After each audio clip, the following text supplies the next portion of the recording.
Hello students, स्वागत है आप सभी का विज़ाटेक कंप्यूटर एकेडमी में। आज की इस वीडियो में हम लोग बात करेंगे फादर ऑफ कंप्यूटर के बारे में। सबसे पहले हम ये जानते हैं कि फादर ऑफ कंप्यूटर हम लोग किसे कहते हैं। चार्ल्स बेबेज को। इनका जन्म हुआ था 1791 में और इसकी मृत्यु 1871 में हुई थी।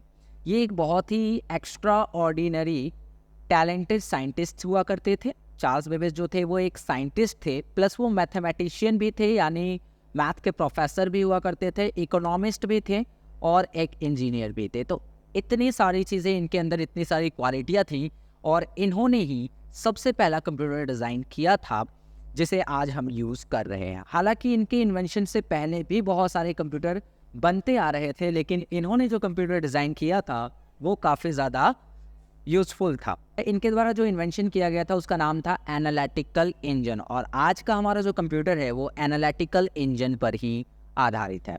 ओके, अगर मैं सेकंड बात करूँ तो चार्ल्स बेबेज का जन्म हुआ था लंदन में और इनका जन्म हुआ था 1791 में।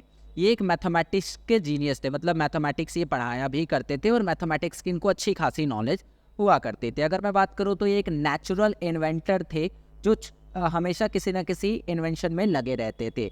तो उस समय के एक वैज्ञानिकों में शुमार थे चार्ल्स बेबेज भी, जिन्होंने कई सारे इन्वेंशन किए जिसमें से हमारा कंप्यूटर भी एक था।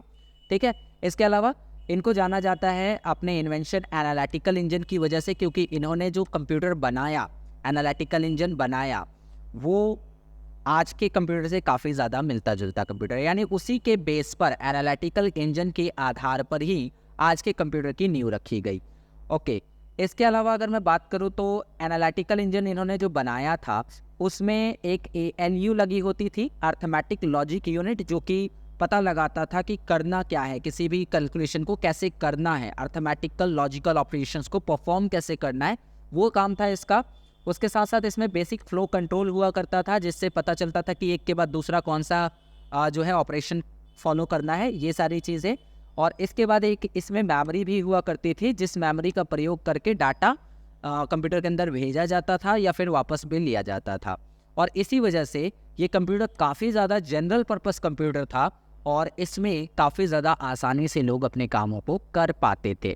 और इन्हीं सब खासियत की वजह से एनालिटिकल इंजन काफ़ी ज़्यादा पॉपुलर हुआ और इसी के आधार पर, यानी एनालिटिकल इंजन के आधार पर ही आगे के जितने कंप्यूटर थे उनको डिज़ाइन किया गया और इसी सम्मान में चार्ल्स बेबेज को फादर ऑफ कंप्यूटर माना गया। अगर मैं बात करूं तो ये है चार्ल्स बेबेज और इनके द्वारा बनाई गई मशीन। सेम बात आपको हिंदी में लिखी हुई है, आप एक बार इसे ज़रूर पढ़ लीजिएगा। तो आई होप आपको मैंने जो भी चीज़ें पढ़ाई वो चीज़ें समझ में आई हैं और आपने इससे क्लियरली समझ लिया है। फिर भी अगर आपके कोई कमेंट हो तो आप नीचे कमेंट वाले सेक्शन में ज़रूर पूछ लीजिएगा। चलिए, मिलता हूँ आपसे अगली वीडियो में जिसमें हम लोग बात करेंगे आगे की कुछ चीज़ों के बारे में। Okay, bye.